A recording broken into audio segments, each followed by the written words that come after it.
Bueno, está ya todo listo. Cuando quieras podemos empezar. Vale, te veo luego. Hola, buenos días. Cuando preparábamos este programa, que hace el número 20, pensamos que hoy podíamos dividirles a ustedes en 3 grupos. Aquellos que nos siguen asiduamente, primero en viernes y luego en sábado. Nuestro más profundo agradecimiento por su fidelidad y sobre todo por su paciencia. Aquellos que nunca van a un club de ajedrez, pero que juegan frecuentemente en casa contra la maquinita. El programa de hoy va especialmente dirigido a ustedes. Y por último, aquellos que están ahí y ahora por casualidad. Ustedes son para nosotros muy importantes porque queremos que entren en un mundo realmente apasionante. Aquí tenemos todo listo y me imagino que ustedes en sus casas también, con tablero y piezas o con lápiz y papel o simplemente con curiosidad. O sea que es el momento para que mi director y sin embargo amigo Óscar Danés les ponga en jaque.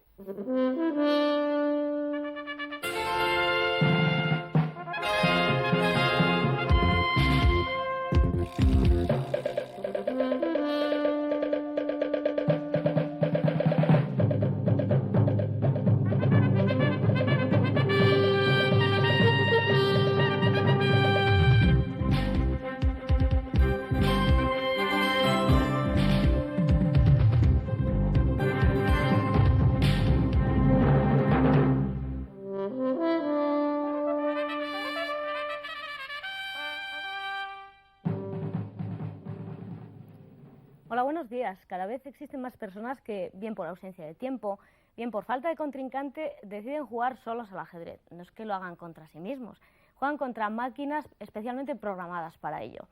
Yo misma tengo una máquina en casa, bueno, me animo a jugar contra ella, pero la verdad es que me pone muy nerviosa porque me gana casi siempre. Hombre, la culpa es un poquito mía, porque pongo el nivel bastante alto.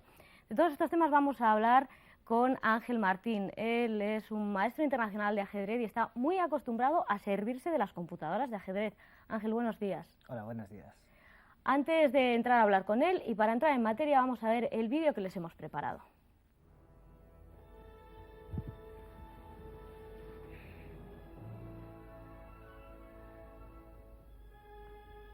Ajá.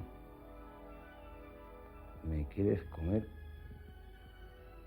Amenazas el caballo, me quiere comer el rey.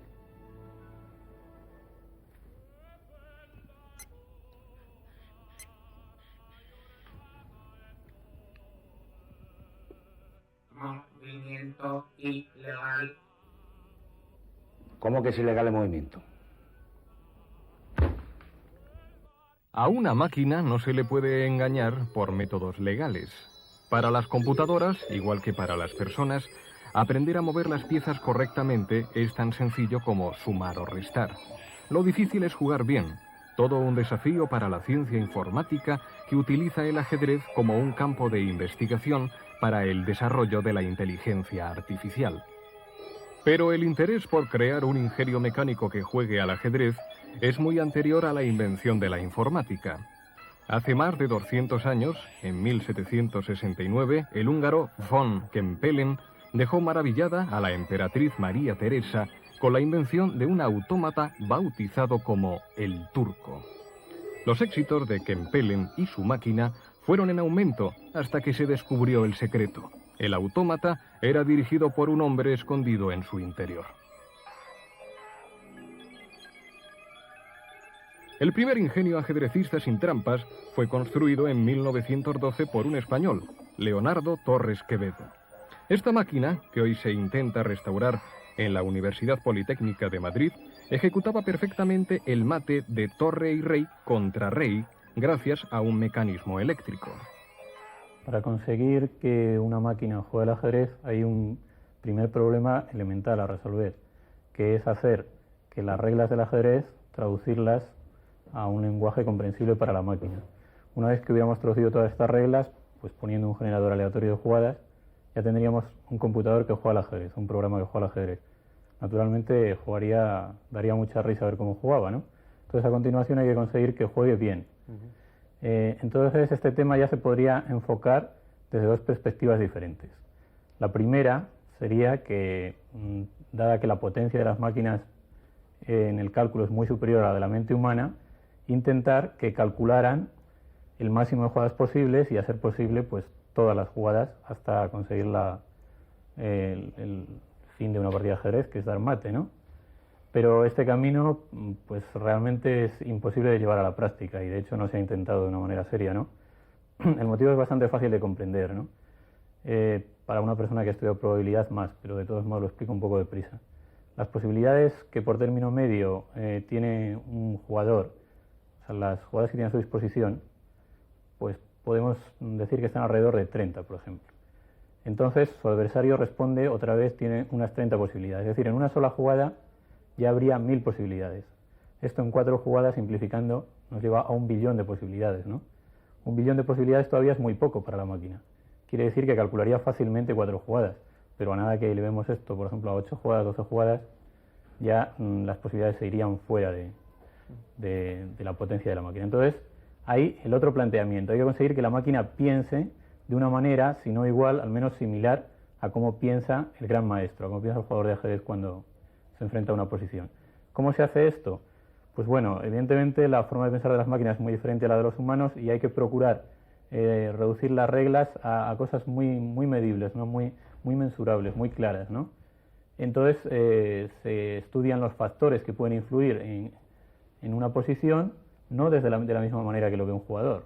Se estudian de manera que se les puede aplicar unos números, unos coeficientes, y se comprueba una y otra vez hasta que se ve que los números, los coeficientes que se han presupuesto antes, pues son adecuados. Entonces esto ya se le mete a la máquina. Luego se va precisando más, pensando en otros factores, ¿no? Se puede empezar por el material, que es un factor muy evidente. Se sabe muy bien el valor relativo de las piezas. Luego se pueden buscar otros factores cada vez más difíciles, y así la máquina cada vez va jugando mejor. Tras unos comienzos poco esperanzadores, las computadoras de ajedrez han obtenido varios resultados sensacionales en los últimos años. El triunfo del programa Pensamiento Profundo en el Open de California y las derrotas del subcampeón del mundo, Anatoly Karpov, y del gran maestro alemán, Robert Hoppner, frente a la máquina Mephisto, demuestran que para los profesionales es muy incómodo jugar contra un ordenador. 2 veces me he negado más veces, pero alguna vez me han obligado a jugar, porque o eso o tenía que retirarme del torneo. Me han obligado a jugar con máquinas y sencillamente, bueno, he puesto el grito en el cielo, argumentando que bueno, el deporte tiene que ser algo en lo que se debe tender a la, por lo menos, igualdad circunstancial. Ustedes piensen en una máquina que no le afecta el ruido, que no tiene apuros de tiempo, porque aunque se diga que los tiene, no los tiene. Una máquina, si quieres que no pierda por tiempo, no pierde nunca, y esto pues no debe ser así, ¿no? Entonces, una máquina no se pone nerviosa, no tiene ataques no tiene dolores de cabeza, nada de esto, y aparte de eso, la razón fundamental es que yo no quiero jugar con máquinas. Yo aprendí a jugar al ajedrez y me gustó el ajedrez porque me daba ocasión de relacionarme con personas de carne y hueso que efectivamente me hacen pasar muy buenos ratos, y no es lo mismo con las máquinas. La amenaza de las computadoras preocupa mucho a los mejores ajedrecistas del mundo. Por eso, los expertos ya han descubierto algunos trucos para jugar contra las máquinas. Hay que evitar las complicaciones porque es en ese terreno donde la máquina se desenvuelve mejor. Lo más conveniente es jugar con tranquilidad, desarrollar las piezas normalmente y, sobre todo, acelerar la transición a posiciones con muy pocas piezas donde la técnica de las computadoras está mucho menos avanzada que la de los hombres. El gran objetivo de los investigadores es ganar al campeón del mundo antes del año 2000. Seguro que ganaré, porque las máquinas también tienen debilidades. Lo fundamental es la imaginación, la energía y la capacidad de cada uno. Las computadoras de ajedrez también nacieron con vocación de electrodoméstico. Millones de personas en todo el mundo juegan diariamente contra las máquinas y su número va en aumento, dando pie a un floreciente negocio. Jaque, mate, desea jugar otra partida. No pienso jugar ninguna partida más. Me cae desesperado.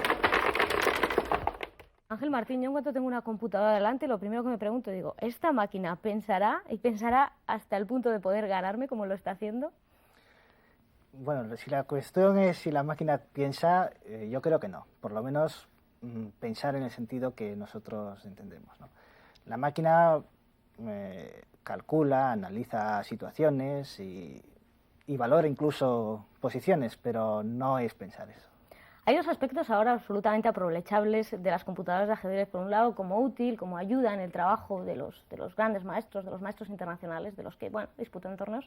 Y por otro lado, como el rival ese al que quieres ganar, tu acompañante a la hora de entretenerte en una partida. ¿Tú cómo ves ambos aspectos? Ahora, en el estado actual del nivel que han alcanzado las computadoras, es cierto que uno puede jugar contra la máquina. El nivel actual no es muy bueno de las máquinas. Entonces, si el jugador ya tiene un nivel elevado, ese aspecto no le resulta demasiado interesante. Pero sí, por el otro lado, el sistema de utilizar el ordenador para preparar las partidas, este sí que tiene bastante interés, sobre todo para el jugador fuerte. Es muy importante cuando uno va a jugar un campeonato, pongamos por caso, voy a jugar contra Kasparov, por ejemplo. Entonces, gracias al ordenador puedo conseguir con un simple... apretar el botón. Sí, una simple pulsación de una tecla me puede permitir encontrar las 200 últimas partidas que ha jugado, por ejemplo, Kasparov, incluso con una determinada apertura o contra un determinado rival. Y eso sirve mucho para preparar la partida que voy a jugar, por ejemplo, esta tarde. Muy bien. Pues para acercarles un poquito más a nuestro personaje, Ángel Martín, les tengo que decir que él, es de los pioneros del ajedrez en nuestro país. Decidió dedicarse a esto cuando apenas nadie lo hacía, porque además corría el riesgo de morirse de hambre. Y él fue de los primeros también en utilizar las computadoras de ajedrez como herramienta de trabajo. Una cosa, dado el progreso, la dinámica en que estamos ahora, en las computadoras de ajedrez, ¿podría llegar un momento en que se tuvieran que colocar en las salas de juego detectores de metales, por aquello de que el ajedrecista podría ir con la preescucha de la maquinita en el oído? Esto puede llegar a ocurrir, sí. No en un futuro muy cercano, porque ya he dicho que el nivel de los ordenadores domésticos, no hablo ahora de los grandes ordenadores que son muy caros, pero el nivel de los ordenadores domésticos que puede adquirir cualquier persona todavía es relativamente bajo. Pero claro, con el futuro uno podría llegar a esta situación, sí. Al niño que se inicia en el ajedrez, ¿tú qué le aconsejarías? ¿Jugar sobre todo contra máquinas? ¿Jugar sobre todo contra personas?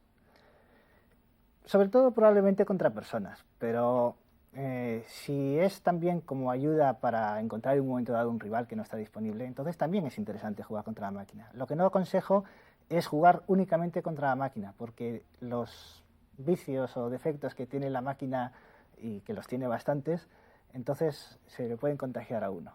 En cambio, jugar contra muchos rivales es lo aconsejable. Y aunque aquí no se trata de hacer perspectiva de futuro, sí de qué futuro de éxito le podemos encontrar a las máquinas de ajedrez. A corto plazo, desde luego, yo creo que el más interesante es este que hemos hablado antes, de preparación de las partidas de los jugadores un poco fuertes, ¿no? Como método para mejorar el propio juego.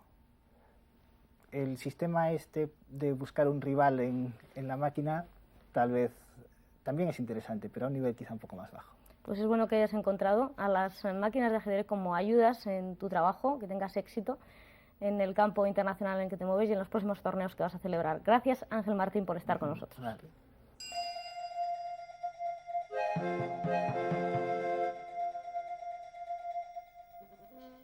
La semana pasada les planteé una posición sacada de una partida de ajedrez postal. Si ustedes quieren practicar una modalidad tan divertida como esa y tienen tiempo libre, luego podrán tomar nota de una dirección. Ahora vamos a resolver el problema. El ataque de las blancas es tan fuerte que esa torre en G5 en realidad lo único que hace es estorbar. Así que hay que quitarla del medio, pero con el mayor grado de compulsión posible. Esa palabrota, compulsión, quiere decir que la torre, al moverse, debe crear una amenaza muy fuerte para limitar al máximo el número de réplicas de las negras. Ahora lo ven seguro mucho más claro. Torre G8, jaque. Única respuesta, dama por G8. Entonces tenemos el camino despejado para que la dama avance hasta G7 por esa especie de autopista que hemos creado en la columna G, y la respuesta es otra vez única, dama por G7. Evidentemente la siguiente ya la saben, F por G7, jaque, única, rey G8, y ya está todo listo para que el caballo de la puntilla, caballo E7, mate. Yo creo que les ha gustado. Y para los que están realmente interesados en practicar esta modalidad tan divertida, tomen nota. Hay un hombre que es el alma mater de esta actividad en España, y en el mundo no hay dinero suficiente para pagar todas las horas que él ha dedicado a promover esta actividad desinteresadamente. Se llama Carlos Ros Miró y vive en Santa Eulalia, 28 Torre 08921, Santa Coloma de Gramenet, Barcelona. Estoy seguro de que si toman esta decisión no se arrepentirán.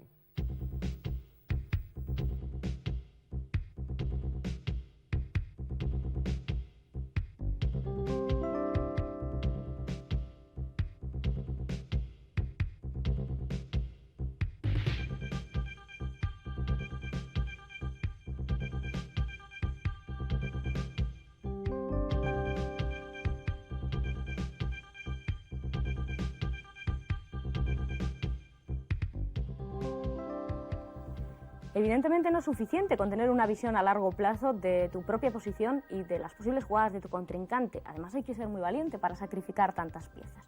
De cualquier manera, ya se sabe, no siempre gana el que más come. Los ganadores esta semana son Ángel de Julián, de Irún, Guipúzcoa. Él recibirá en su domicilio una computadora de ajedrez de competición. Y Aníbal Domínguez, de Llodio, Álava, recibirá una computadora de ajedrez de bolsillo. Estos otros 20 acertantes recibirán en sus domicilios unos obsequios del programa En Jaque.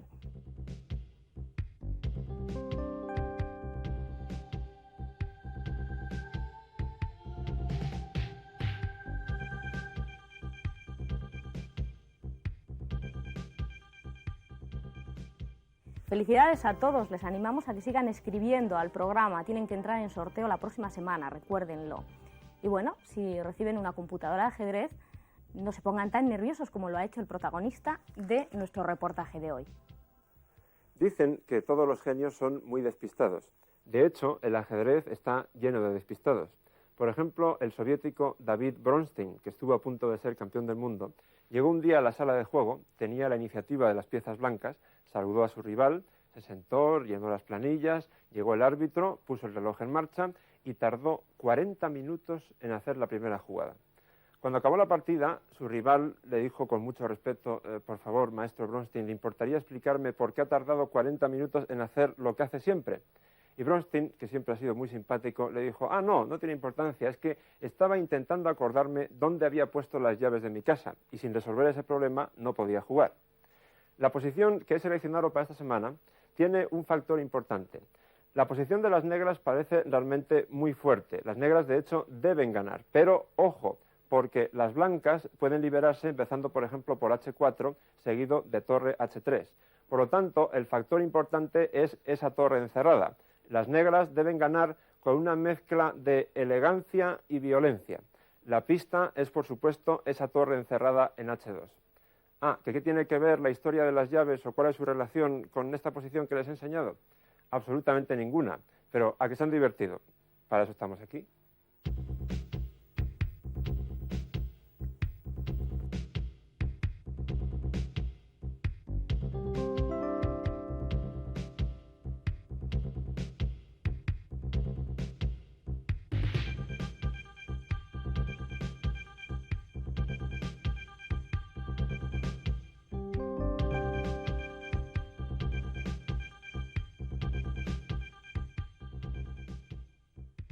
Yo creo que las computadoras tienen un buen porvenir. Incluso puede ser que lleguen a ganar al campeón del mundo. Pero yo no creo en el porvenir de que compitan con el hombre, porque no veo sentido de que las computadoras compitan con el hombre. Porque no existe ninguna lógica de que el hombre tiene que competir con la máquina. Los corredores no tienen que correr ahora con los coches o con los aviones, con algo que claro, la técnica y la tecnología avanza mucho.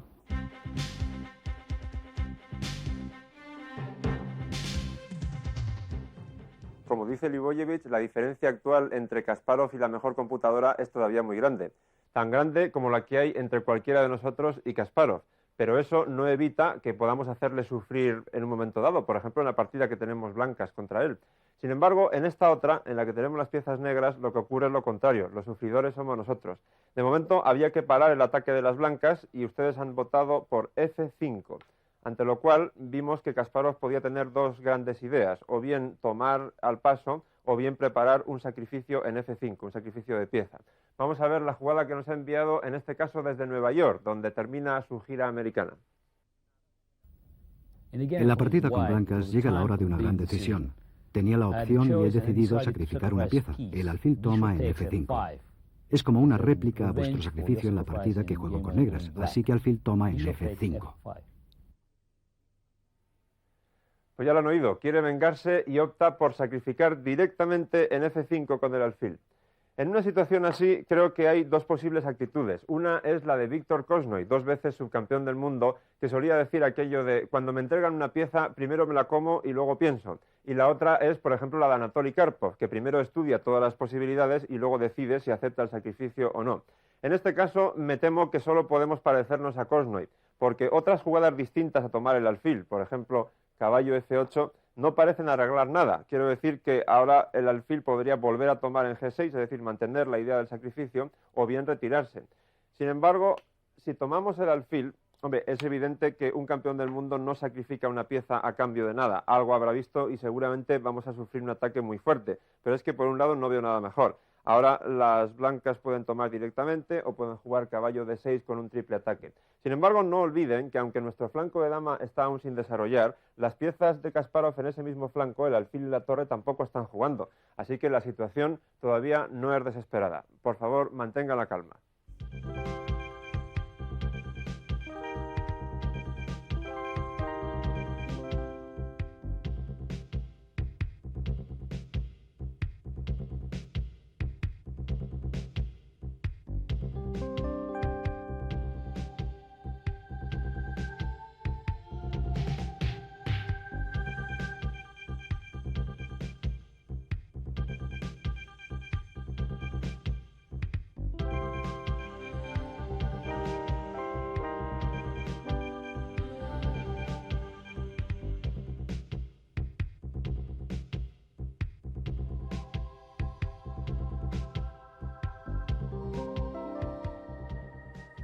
Atacar es sin duda más agradable que defender, por eso tengo la corazonada de que a ustedes en realidad les gusta mucho más esta partida que la otra.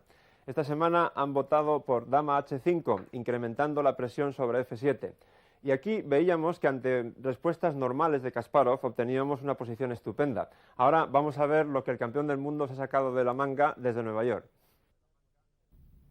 En la partida con negras estoy sufriendo un fuerte ataque, sobre todo con esa dama en H5. Creo que el mejor movimiento para defenderse es caballo D7, apuntando hacia F6 o E5.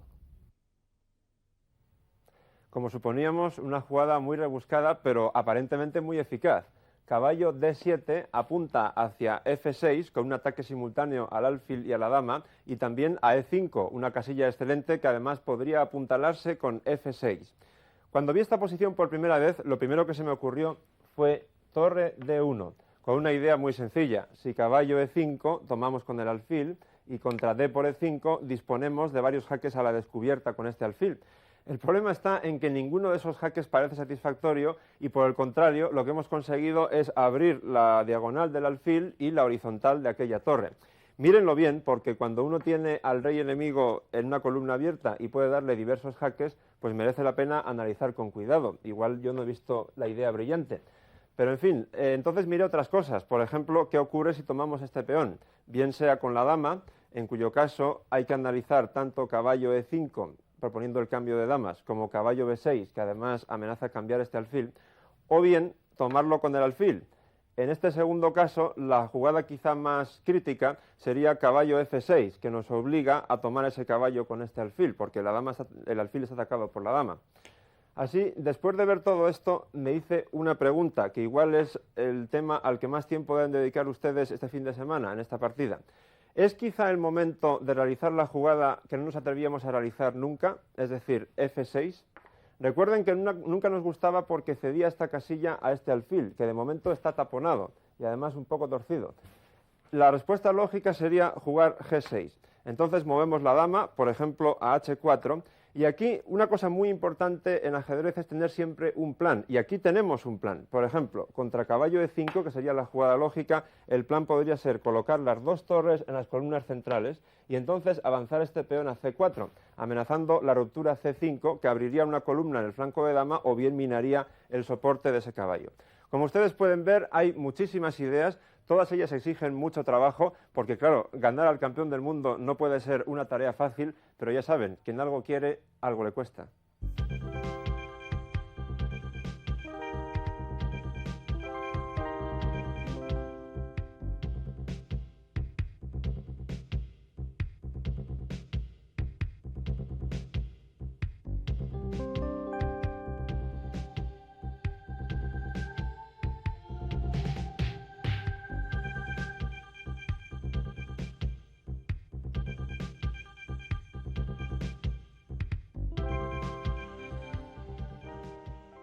Bien, pues ha llegado el momento tan esperado por ustedes, aquellos que tienen el valor cada semana de afrontar el reto de jugar contra el campeón del mundo, Garry Kasparov, porque es que lo de ahora es una valentía, ya que las partidas se están poniendo sumamente complicadas. Los ganadores esta semana son los siguientes, los vamos a escuchar, pero antes les digo las posiciones. F5, en la jugada en que ustedes manejan las piezas negras, y dama H5 cuando ustedes mueven las blancas. Escuchamos ya las voces de los afortunados. Daniel Pedro Llanos, 31 47 57, Huesca. Juan Arroyo Antúnez, teléfono 22 97 75, de Ciudad Real. Daniel de Huesca y Juan de Ciudad Real han sido en esta ocasión los afortunados. Recibiréis en vuestro domicilio una computadora de ajedrez de competición. Es muy aprovechable, os lo digo. Leoncho, ya se ha ensimismado, está. Bueno, tenemos que despedir el programa. Sí, pero es que estaba analizando, como siempre, el ataque este que tenemos contra Kasparov. Por cierto... Te tiene entusiasmado este ataque, ¿eh? Sí, es que lleva muchas horas esto. Y por cierto, como podrán comprobar Juan y Daniel cuando reciban nuestro premio, es un tipo de posición muy poco apropiada para dejársela a una computadora, porque lo que cuentan son las ideas y no las jugadas concretas. O sea que como yo soy poco experta, no me aconsejas que esta posición la programe en mi computadora cuando llegue ahora a casa. Pasarás malos ratos y yo creo que ustedes lo que tienen que hacer es trabajar por sí mismos en cuanto termine la sintonía del programa, mientras nosotros preparamos el próximo. Ya lo saben, gracias por estar ahí y tengan cuidado, no se enfaden con la computadora porque lo único que hace es lo que le ha enseñado el programador. Pasen una agradable semana, les esperamos el sábado. Hasta luego.